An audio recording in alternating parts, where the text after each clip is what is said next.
ठरलं. तर मग मालिकेच्या आजच्या भागामध्ये अर्जुन आता सायलीला म्हणत असतो की बायको मला ना अर्जंट एक मीटिंग आली आहे, तेवढी मीटिंग झाली ना की आपण आहे ना मस्त जेवायला बसूया एकत्रच. मग आता सायलीला तर लवकर निघायचं असतं, म्हणूनच सायली अर्जुनला म्हणत असते की अहो राहू द्या ना, तसंही माझंही काम आहे, मलाही निघायचं आहे, मला एका ठिकाणी जायचंय असंही ती आता अर्जुनला सांगत असते. अर्जुन तिला विचारतो की तुला कुठे जायचंय सांग ना, म्हणजे मी तुला तिथे नंतर नेऊन सोडतो. पण आता ती विचार करते की ह्याला सांगितलं तर पुन्हा माझ्यावर चिडणार, म्हणूनच मग ती काही बोलत नाही. तेच आता अर्जुन सायलीला म्हणत असतो की बघ ना, ब्लेझरच बटनही तुटले, जरा लावून दे ना. मग आता ती ब्लेझरच बटन त्याला लावून देत असते. तेच आता ब्लेझरच बटन लावून देत असताना तो आता सायलीला म्हणत असतो की तुझ्या कपाटामध्ये जे तन्वीचे फोटोज होते ना, ते मी पूर्ण आजींना परत देऊन टाकले. त्यावर आता सायली म्हणत असते की असं का केलं तुम्ही? त्यावर अर्जुन सायलीला म्हणतो की तसंही आता ते फोटोज ठेवून काय उपयोग होतं, मला सांग ना. म्हणजे तुला मी सांगतोय ना की बघ, आता तर पूर्ण आजीना माहिती आहे की तू तन्वी नाही आहेस, ते मग कशाला ना ते फोटो तरी आपल्याकडे ठेवायचे, आणि मग तू पुन्हा त्या गोष्टीचा विचार करतेस आणि तुला त्रास होतो. त्यापेक्षा ते फोटो न ठेवलेलेच बरे, असंही आता तो बोलू लागतो. तेच आता दुसरीकडे सायली विचार करते की यांना तर आता काहीच सांगायला नको, आणि मग जर मी आता टेप रेकॉर्डर बद्दल बोलली की मला पुन्हा गाणे ऐकायचे आहे, आणि ते सुद्धा त्या तन्वीच्याच आवाजाचं, का पुन्हा हे माझ्यावर ओरडतील, कारण ह्यांना वाटत राहील की मी तिथे जाऊन सुद्धा हेच करते. त्यापेक्षा नकोच सांगायला ह्यांना. मग ती वाट बघत असते की अर्जुन कधी जाईल. अर्जुनला आता तिने बटन वगैरे लावून दिलेलं असतं. बल्झरच त्याला एक अर्जंट पेटिंग असते, म्हणूनच मग आता तो निघतो. तेच आता इकडे सायली विचार करत असते की आता काही झालं तरी ह्यांना बोलायला नको. ह्यांना जर मी बोलली तर प्रॉब्लेम होईल, त्यापेक्षा हे पुन्हा यायच्या आधी मिस निघते आणि जाता जाता तो टेप रेकॉर्डर घेते, असंही आता म्हटलं जातं. मग तेव्हाच दुसरीकडे मात्र आता पाहायला मिळत असतं की सायलीने पटकनच रूममधून बाहेर पडायचा निर्णय घेतलेला असतो, कारण तिला माहिती आहे तिला तो टॅप रेकॉर्डर जाऊन शोधायचा आहे, त्या दुकानात जायचे.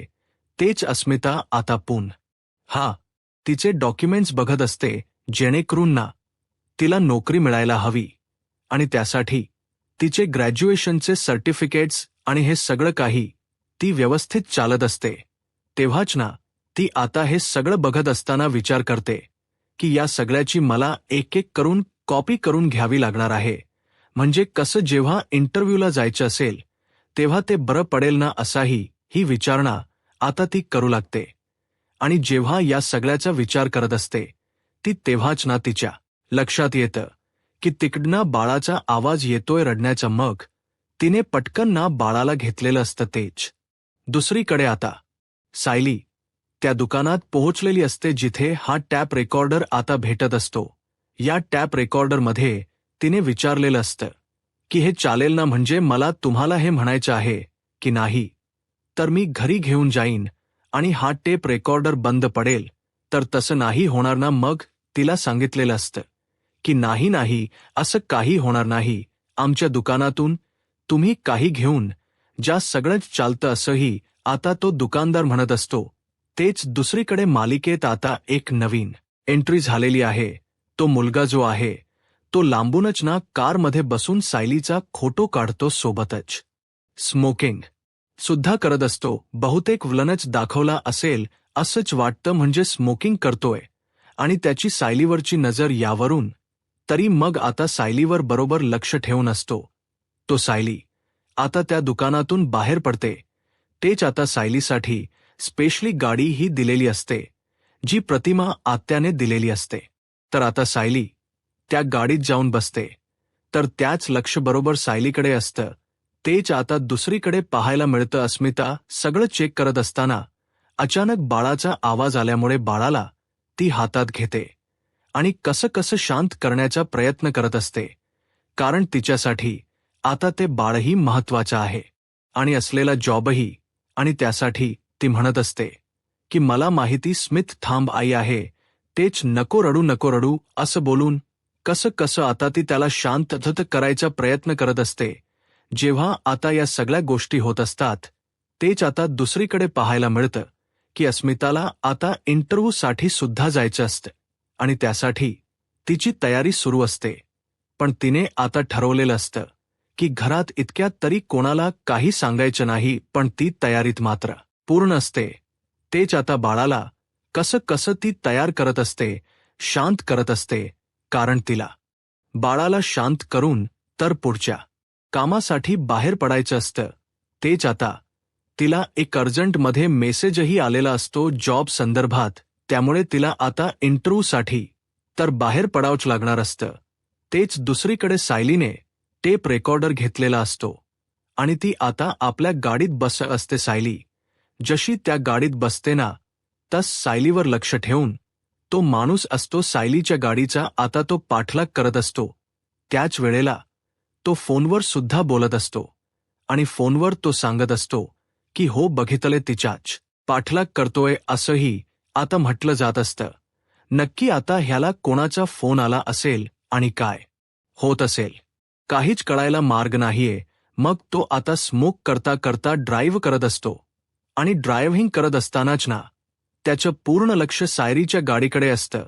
ते दुसरीकडे आता अस्मिता बाहेर पडत असते, पण जाताना सांगत असते की तिला इमर्जन्सी मध्ये ना डॉक्टरांकडे जावं लागतंय. मग अग तू डॉक्टरांकडे एकटी जाऊ नकोस, थांब मी सुद्धा तुझ्या सोबत येते असं कल्पना हट्ट धरते.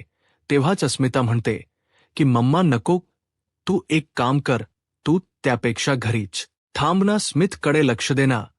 तसही मला यायला 2 तास लागतील. काय 2 तास एवढा वेळ काय करतेस डॉक्टरांकडे? अगं माझं डेली रुटीन चेकअप आहे तरी सुद्धा ना, मी म्हटलं सांगून ठेवलेलं बरं, गर्दी जर असली तर म्हणूनच मी तुला या सगळ्या काही गोष्टी सांगितल्या असंही ती आता म्हणू लागते. ओके ओके ठीक आहे. मग आता इथे स्मिथवर लक्ष ठेवायला ना विमलला सुद्धा सांगितलेलं असतं, पण विमलला स्मिथ काही नीट बोलता येत नसतं. तेच ती म्हणत असते की स्मिथकडे लक्ष ठेव अस्मित, हा मी अस्मीकडे लक्ष ठेवते असंही ती आता बोलत असते. अस्मित नाही, स्मिथ म्हटलं मी. त्यापेक्षा आता ती अस्मिताला म्हणते की विमल आपण त्यापेक्षा एक काम करूया का, आपण आहे ना बाळाचं नाव असं छोटूसं का ठेवत नाही, चिंटू बाबू गोलू वगैरे असं काही. मग आता कल्पना म्हणत असते की गोलू नाव छान आहे, मलाही गोलू नावाने त्याला हाक मारायला आवडेल. मग आता कल्पना त्याचं नवीन नाव घरातलं गोलू ठेवते. ते सगळं काही आता अस्मिताला सांगते. अस्मिता म्हणते की काय गोलू, पण आता अस्मिताला बाहेर पडायचं असतं म्हणून तिला हा बोलायला लागतं आणि ती आता बाहेर पडण्यासाठीच तयार असते. तेच तिला कल्पना म्हणत असते की अगं मी त्यापेक्षा एक काम करते ना, मी अश्विनला सांगते की घरातच डॉक्टरांना बोलवं, गायनायकला बोलवून घे, मग तू काय त्यांच्याशी डिस्कस करायचा आहे ते करून घे. मग अस्मिता म्हणत असते की मॉम काय राहू दे ना, मी जाऊन येते, नको काळजी करूस तू. मी ही गेली आणि ही आली फक्त तोपर्यंत ना अस्मितकडे नाही गोलूकडे लक्ष ठेवा असंही आता अस्मिता बोलत असते. अस्मिता जेव्हा या सगळ्याबद्दल बोलते तेव्हा कल्पना म्हणते की हो ठीक आहे, मग आता तू एकटीच जातेस म्हटल्यावर मी तरी काय बोलू, जा पण पटकन लवकर या हा असंही आता तीन सांगितलेलं असतं. तेच आता कल्पनाने या सगळ्या गोष्टी सांगितल्यानंतर अस्मिताही म्हणते की हो मम्मा येते मी लवकर, आणि असं बोलून आता ती बाहेर पडत असते. खरं तर घरात ती खोटं सांगते की ती डॉक्टरांकडे चाललेली आहे, पण ती चाललेली असते ती म्हणजे आता त्या इंटरव्ह्यूला. पण घरात तिने आता तरी एवढ्या लवकर इंटरव्ह्यूच काहीच सांगितलेलं नव्हतं. पण कल्पनाला थोडासा डाऊट येत होता की अस्मिता आपल्यापासून काही लपवत आहे का, त्याबद्दल ती विमलकडे सुद्धा बोलते. पण नको राहू दे, कारण ना ती या सगळ्यातून बाहेर येते. त्या सचिनच्या कटकटीतून यातच त्यांना बरं वाटत असतं. दुसरीकडे आता सायली गाडीने निघालेली असते. गाडीने निघालेली असतानाच ना विचार तर मनामध्ये भरेच असतात. टेप रेकॉर्डर हातात घेते आणि थोडासा का होई ना विचार करत असते. तेच आता तिला पाहायला मिळत असते की तिचा पाठ वाटला के ना तो मुलगा करत असतो जो नवीन मालिकेमध्ये एंटर झालेला आहे. तोच पण आता या सगळ्या काही गोष्टी ना सायलीला माहीत. सायली मात्र आता प्रतिमाने दिलेल्या गाडीतून पुन्हा एकदा प्रवासाला निघालेली असते. तेच दुसरीकडे मात्र आता इंटरव्ह्यूसाठी पोहोचलेली अस्मिता ही आता इंटरव्ह्यू वगैरे देते. त्याचबरोबर तिला बाहेरही बसायला सांगितलं जातं. आमचा जो काही निर्णय असेल तो आम्ही कळवू हेही सांगितलेलं असतं. अस्मिताचा इंटरव्ह्यू तिने कसाबसा तर दिलेलाच असतो. तेच दुसरीकडे आता घरी बायको बायको ओरडत अर्जुन आलेला असतो. अर्जुन जेव्हा पुन्हा येतो तेव्हा आता कल्पना त्याला म्हणत असते की काय चाललंय तुझं बायको बायको बोलत. अरे मग बायको कुठे आमचं ठरलं आहे एकत्र जेवायचं. अरे तुझी बायको तर गेली की मगाशीच. काय बायको घरात नाहीये थांबली नाही कशी थांबेल नाही थांबली ती असंही आता म्हटलं जातं. मग आता या सगळ्या काही गोष्टी बोलल्या जातात ना तेव्हा मात्र आता ती गेली. मला तर बोलली होती की मी थांबते. अरे तसं तू गेलास ना तशीच ती तुझ्या मागोमाग गेली सुद्धा असंही आता इकडे असणारी ही कल्पना सांगत असते. कल्पना जेव्हा या सगळ्या काही गोष्टी सांगते तेव्हा मात्र आता अर्जुनला तर डाऊट येत असतो की खरंच सायली पोहोचली का. मग काय करावं हे काही केल्यास समजत नसतं. मग दुसरीकडे तो विचार करतो की चला आपण एकदा कॉल करून विचारूया म्हणूनच मग आता त्याने कॉल करायचा निर्णय घेतलेला असतो. तेच आता त्याने प्रतिमा आत्यांना कॉल केलेला असतो. प्रतिमा आत्यांना कॉल करून तो आता विचारत असतो की प्रतिमा आत्या माझी बायको सायली पोहोचली का घरी. त्यावर प्रतिमा आत्या बोलतात की नाही अजून तरी कुठे पोहोचली ती तर तिकडेच गेली आहे ना अजून तरी नाही आलेली असंही आता सांगितलं जातं. म्हणजे अजून घरी नाही आली. अरे इथे तर सांगून गेली होती किती येणार आहे करून. मग कुठे राहिली अजून आली नाहीये का. अरे इकडे सुद्धा आली नाहीये. मग ती केव्हाची निघाली अजून आली नाही. मग आता सगळ्यांनाच काळजी वाटू लागते की कुठे गेली असेल ती. हा विचार सुद्धा ना आता करू लागतात. मग अजूनही ममा ती घरी पोहोचली नाहीये कुठे गेली असेल. मग ही काळजी आता त्यांना वाटू लागलेली असते. प्रतिमा सुद्धा आता काळजी करू लागते कारण किबाची ती निघाली एव्हाना पोहोचायला हवी होती अजून कशी काय पोहोचली नाही ही काळजीच ना सगळ्यांना लागून राहिलेली असते. तेच आता दुसरीकडे प्रतिमा सांगत असते की ती जर आली ना तर मलाही सांगा प्लीज हा कारण मलाही आता काळजी वाटायला लागली असंही आता ती म्हणत असते. तेव्हाच ना हो मलाही टेन्शन आलंय. मग अर्जुन आणि ते बोलत असतानाच ना अचानकपणे आतमधून आवाज येऊ लागतो कारण सायली आलेली आहे. याचं सायली आलेली आहे हे जसं दिसतं तसं प्रतिमा सांगू लागते की हे बघ अर्जुन तुझी बायको आली सुद्धा पण बघ ना ही पण आहे ना त्याला काळजीत टाकून स्वतः ता मात्र मस्त फिरत होती. बघ आता आली. अहो माझं काम होतं मध्ये प्रतिमा म्हणून मी थांबले पण आता अर्जुन काळजी करतोय ना. अर्जुनला तुझ्याबद्दल काळजी वाटायला लागली. थांब घे बोलून घे. मग आता सायलीला अर्जुन म्हणत असतो की बायको तू कुठे गेली होतीस तुझी किती काळजी वाटत होती. मग आता सायली म्हणत असते की अहो मला मंदिरात जायचं होतं सो मी मंदिरात गेले होते.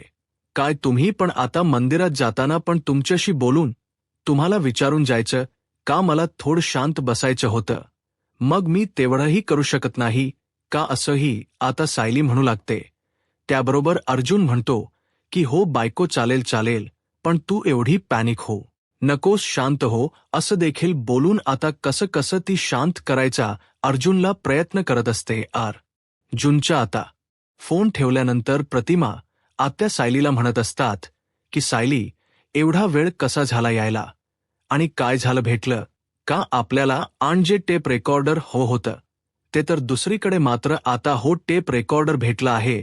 मग टेप रेकॉर्डर कुठे आहे हेही विचारलं जातं. म्हणजे पूर्णा आजीने टेप रेकॉर्डर अजून सांभाळून ठेवला होता तर नाही पूर्णा आजीने नाही सांभाळून ठेवला होता. खरं तर ना हा एका दुकानातून खरेदी केला आहे असं देखील ती म्हणत असते. तेच आता आपण चला जेवून घेऊया असंही प्रतिमा म्हणत असते. पण तेच प्रतिमाला सांगितलं जातं की नाही, आपण ना आधी एक काम करूया का, आपण आधी ही सीडी ऐकूया आणि मग नंतर जेवूया ना प्लीज. मग आता एवढी काय घाई आहे, चालेल ना, चला ना, आधी आपण आहे ना हे ऐकून घेऊया असेही ती म्हणू लागते. मग जेव्हा ती तिला म्हणते ना तेव्हा सायलीचा हट्टा पुढे काय चालणार आहे का. मग ती म्हणते, मलाही बरेच दिवस झाले तन्वीचा आवाज ऐकला नाहीये. या निमित्ताने का होई ना तन्वीचा आवाज ऐकता येईल म्हणून प्रतिमाने सुद्धा सायलीला होकार दिलेला असतो. मग सायली आणि प्रतिमा पटकनच रूममध्ये जातात, कारण त्यांना ती कॅसेट लावून बघायची असते. ते दुसरीकडे अस्मिताला बाहेर बसलेली असताना तिची खाईल आणून दिली जाते आणि आम्ही कळवतो असं देखील सांगितलेलं असतं.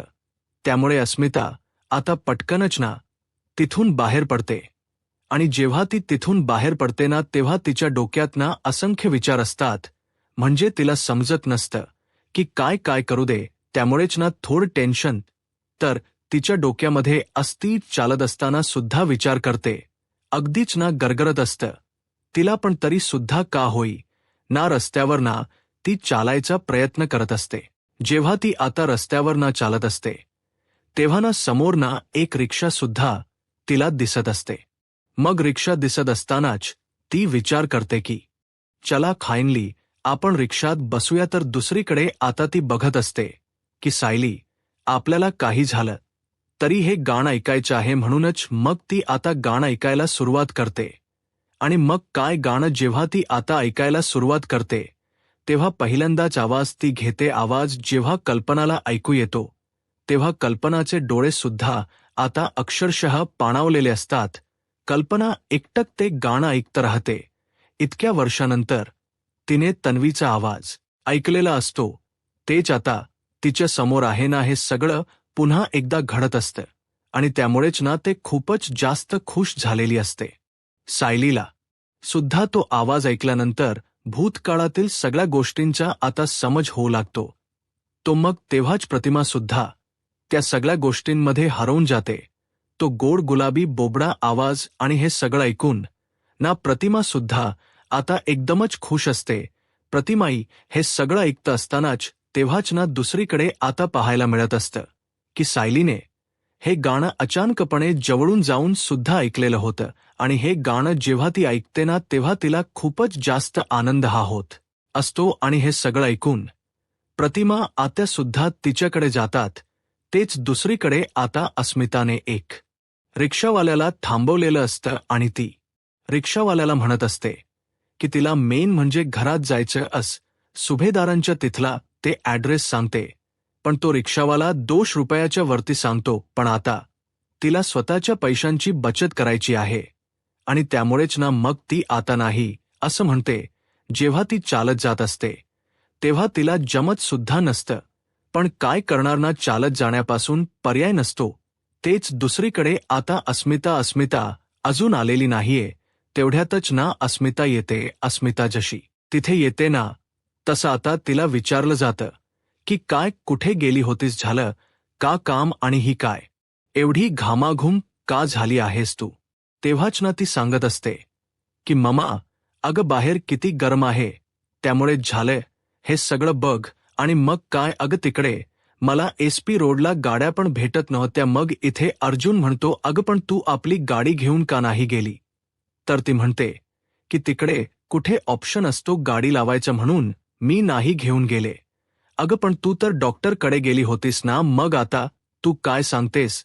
हे सगळं काही असंही आता म्हटलं जात असतं. तेव्हाच ती म्हणते की डॉक्टरांकडेच गेले होते, पण डॉक्टर स्टेशनच्या दिशेला आहेत. अगं हो, डॉक्टर स्टेशनच्या दिशेला आहे तेही माहिती आहे, पण काय करू, त्यांच्या तिकडे नव्हते, त्या दुसऱ्या हॉस्पिटलला होते. मग तिकडे जावं लागलं, म्हणजे तिकडेच गेले होते असंही आता ती सांगू लागते. मग इकडे या सगळ्या काही गोष्टी ऐकून कल्पनाला ना थोडा डाऊट येत असतो.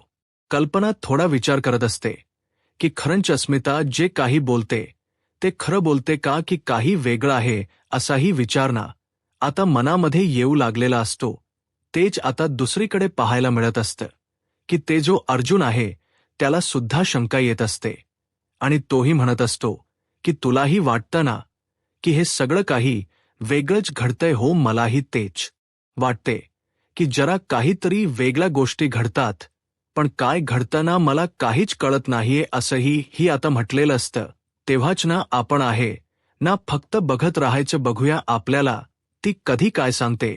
तेच आता दुसरीकडे पाहायला मिळत असतं की सायलीने ना ते गाणं ऐकतच ना स्वतः मध्येच हरवून गेलेली असते. दुसरीकडे आता तिला काहीच दिसत नसतं आणि त्यामुळेच ना आता ती थोडा विचार करू लागते. तेच आता तिथे प्रतिमा जाते आणि प्रतिमाने मागून तिला हात लावलेला असतो. प्रतिमा जसा तिला हात लावते ना तसा आता आता घाबरलेली सायली मागे वळून पाहू लागते. मग सायली, एवढी दचकलीस काय तू तेव्हाच ना? सायली विचारते की प्रतिमा आत्या हा खरंच आवाज जो आहे तो त्याचाच आहे का? म्हणजेच हा आवाज खरंच तुम्ही म्हणताय तसं तन्वीचा आहे का? हो, हा आवाज तन्वीचाच आहे आणि हा आवाज रेकॉर्ड ना केला आहे तो म्हणजे रविराजने. रविराजला सुद्धा आधी थोडं वेगळं वाटत होतं, पण त्यांना सुद्धा आवाज नंतर ऐकल्यावर बरं वाटेल. बघ, खूपच सुंदर आवाज आहे बघा असंही आता म्हटलं जातं. मग या सगळ्या गोष्टी ऐकून ना खूप जास्त आनंद खरंतर इकडे असणाऱ्या सायलीला होतो. सायली म्हणत असते की मी सुद्धा हाच विचार करत होते, पण खरंच ना या सगळ्या गोष्टींचा विचार करता करता तिच्या लक्षात येतं, पण या सगळ्या प्रश्नांची उत्तर मला देईल तरी कोण? कारण मला या सगळ्या प्रश्नांची उत्तर तर शोधायला हवी आहेत असाही विचार करते. पुढील भागामध्ये पाहायला मिळतं सायली जाऊन ते सेम जे स्तोत्र असतं ते आता इथे असणाऱ्या मधुभाऊंना ऐकवते. मधुभाऊंना सुद्धा थोडंफार जाणवत असतं. तेच दुसरीकडे आता तोच माणूस सायली गेल्या आल्यानंतर इकडे आलेला असतो आणि त्यांनी मधुभाऊंचा जो ऑक्सिजन मास्क असतो तो काढलेला असतो. ऑक्सिजन मास्क जसा काढला जातो ना तस मधुभाऊंना त्रास होऊ लागतो. मधुभाऊ जोराधोरा श्वास घ्यायचा प्रयत्न करत असतात, पण ह्याने मुद्दामूनच मधुभाऊंचा हा मास्क काढून ठेवलेला असतो. यूट्यूब चॅनलला सबस्क्राईब करा आणि व्हिडिओ लाईक करा. धन्यवाद.